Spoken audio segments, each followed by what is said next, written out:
आज वार्ड 56 में वहाँ के संघर्षशील प्रत्याशी अविनाश अग्रवाल जी के पास आई है।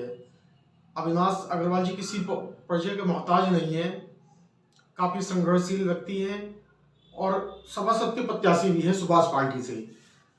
और जैसा मुझे क्षेत्र में भी जानकारी लगी है कि कुछ काम इन्होंने अपनी समाज सेवा के दौरान ही जो पार्षद को कराना चाहिए वो इन्होंने ही करा दिया है। बाकी जानकारी हम इनसे लेंगे। अभी आपके सामने अविनाश अग्रवाल जी। मैं 35 साल जिला प्रशासन में कार्यरत रहा हूँ। उसके बाद 6 साल से मैं समाज के लिए काम कर रहा हूँ। इस समय हमारे यहाँ कोई ज़्यादा गंभीर समस्याएं नहीं हैं, उसके बावजूद भी 3 इंजन की सरकार होते हुए भी एक भी समस्या का समाधान नहीं कराया गया। यह हमारे यहाँ एक रेलवे लाइन के साथ नाला बहता है, जो इसमें 10 साल से पानी सेक्टर 2 और 3 के घरों में भर रहा था।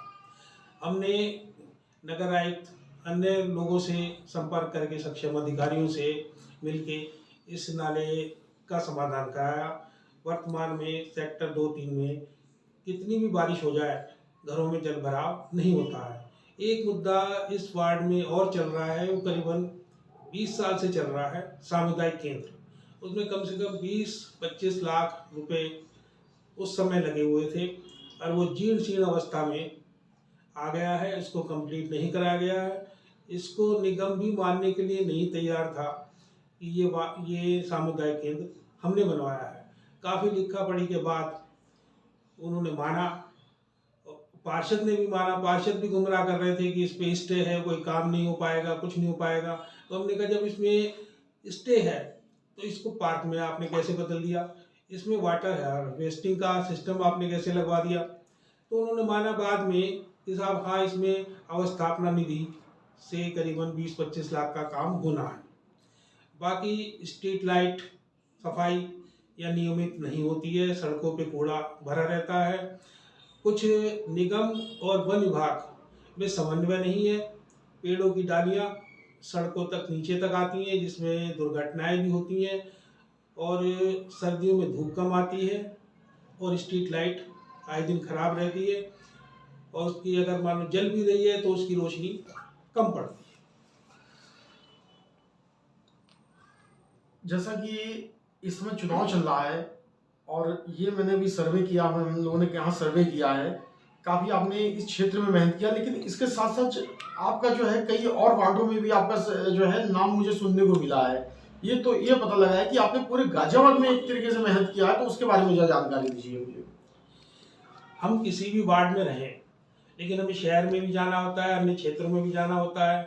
कहीं हम जाते हैं, कहीं हम जाम में फंस रहे हैं, कहीं पार्किंग की समस्या है, कहीं और समस्याएं हैं। तो हमने इसके लिए गाजियाबाद में एक फोरम बनाया है, टीम 100 गाजियाबाद। तो इसके लिए हम लगभग 100 वार्ड में हम वहाँ की समस्याओं के लिए प्रयास करते रहते हैं। हमने निगम के अनुसार ही अपनी टीम को 5 जोनों में बांटा हुआ है। मैं कविनगर जोन की समस्याएं देखता हूं, इसी तरह हमारे और साथी सिटी वसुंधरा और मोहन नगर जोन और विजयनगर जोन की समस्याएं देखते हैं। तो इस तरह जो भी समस्याएं हैं, जैसे पार्किंग है, हम अपनी गाड़ी सड़क पे नहीं खड़ी कर सकते हैं, लेकिन निगम जो है सड़क पे पार्किंग के ठेके छोड़ रहा है, जो कि अवैध है। तो हमारा सुझाव है या हमारा प्रयास रहेगा कि निगम अपनी पार्किंग की व्यवस्था करे, और जितने भी नए मॉल बनते हैं या कुछ अधिक ऑफिस बनते हैं, वो हमसे सर्विस टैक्स लेते हैं, तो वो उनकी पार्किंग की व्यवस्था उनकी अपनी होनी चाहिए। इसी तरह कोई भी वाहन सड़क पे नहीं खड़ा होना चाहिए। चौराहे तिराहे सब जो है अतिक्रमण मुक्त होने चाहिए। अगर मान लो बस भी रुकती है तो उसको साइड में रोकना चाहिए। जैसा कि अभी आप ही ने कहा है कि यहाँ पे ट्रिपल इंजन की सरकार है, नगर निगम में भी बीजेपी की सरकार है, केंद्र में बीजेपी की सरकार है और राज्य में भी है। अब ये लोग तो दावा करते हैं काफी विकास हुआ है, लेकिन जैसे आप जैसे ही कई लोग जो है कहते हैं विकास हुआ नहीं है, तो ये कहाँ कमी रह गई? कमी व्यवस्था की है। मान लीजिए कोई केंद्र सरकार की योजना है, अगर वो उसको निगम अपनी योजना बना के जनता के सामने प्रस्तुत करता है तो उसका उसका जो उपलब्धि नहीं है। मान लीजिए फ्लाईओवर बन गया तो उसमें निगम का क्या रोल है? उनको स्ट्रीट लाइट वो नहीं दे पा रहे हैं, सफाई वो नहीं करवा पा रहे हैं। तो इसलिए निगम में ऐसा नहीं है कि मोदी जी पैसा नहीं देते हैं या योगी जी पैसा नहीं देते हैं, लेकिन होता क्या है कि जो व्यवस्था है, व्यवस्था में घालमेल है। जो ज़्यादातर पार्षद अधिकारियों के समक्ष अपनी बात नहीं रख पाते हैं तो वो काम क्या कराएंगे? कुछ चंद पार्षदों के अलावा कोई भी पार्षद अपना काम कराने में सक्षम नहीं है। अच्छा, आपके क्षेत्र में वार्ड 56 में जो यहाँ के पार्षद हैं, उनके उनके बारे में क्या कहना है आपको? उनके बारे में ये कहना चाहूँगा कि हमारे यहाँ की जो पार्षद है कुसुमलता त्यागी हैं। कोरोना के पहले पीरियड से उस क्षेत्र में वो नहीं देखी गई हैं। जो भी काम उनके पति ने उनकी देखरेख में करवाए हैं वो भी अधूरे पड़े हुए हैं। नालियाँ बंद पड़ी हुई हैं, आधी नाली बना के छोड़ दी गई है। कहीं भी जो है नाली का आपस में जोड़ नहीं है, इसलिए पानी उसमें पड़ा रहता है और मच्छर वगैरह और गंदगी बहुत रहती है। जनता का अगर आशीर्वाद आपको मिला, जैसे आप जनता की सेवा करने के लिए आपने जो संकल्प लिया है, अगर इससे जनता ने आपको आशीर्वाद दिया, जैसे आप मेहनत भी कर रहे हैं क्षेत्र में, मुझे पता लगा, तो आपकी पहली प्राथमिकता इस वार्ड 56 के लिए क्या होगी?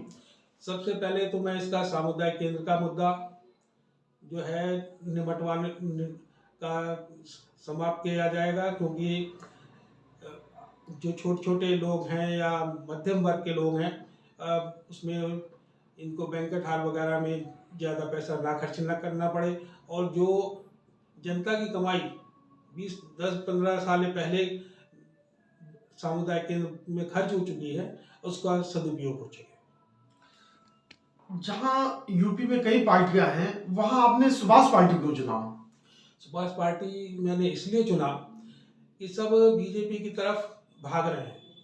ये एक संघर्षशील पार्टी है और इससे जो भी जुड़ेगा उसकी आवाज़ जो है आम जनता तक अवश्य पहुंचेगी। और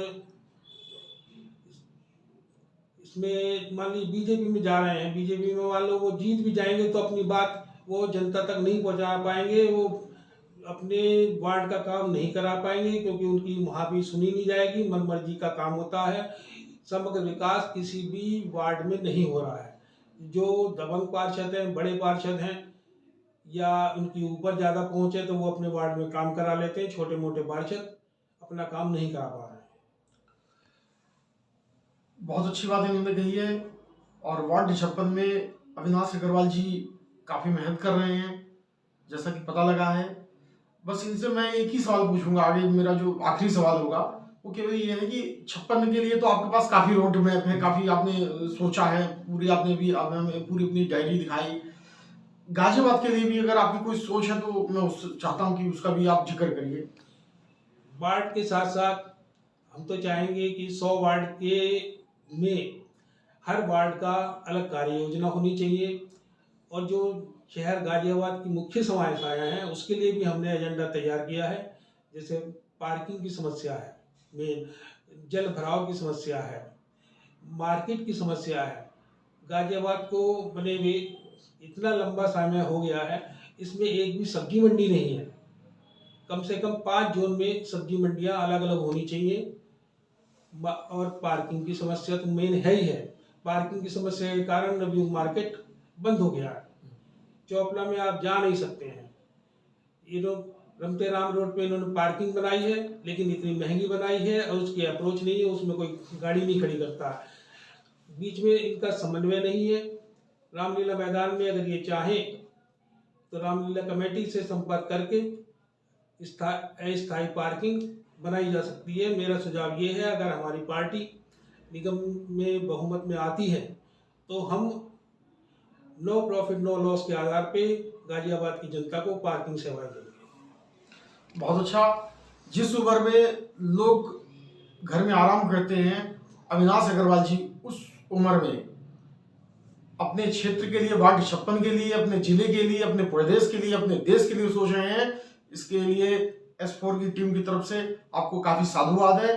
बाकी अब यहाँ क्योंकि लोकतंत्र है, लोकतंत्र में जनता मालिक है, कर्म करना अपना फर्ज है। अविनाश जी अपना कर्म कर रहे हैं, बाकी फल देना ये जनता के हाथ में, भगवान के हाथ में है। इसी के साथ S4 न्यूज की तरफ से धन्यवाद।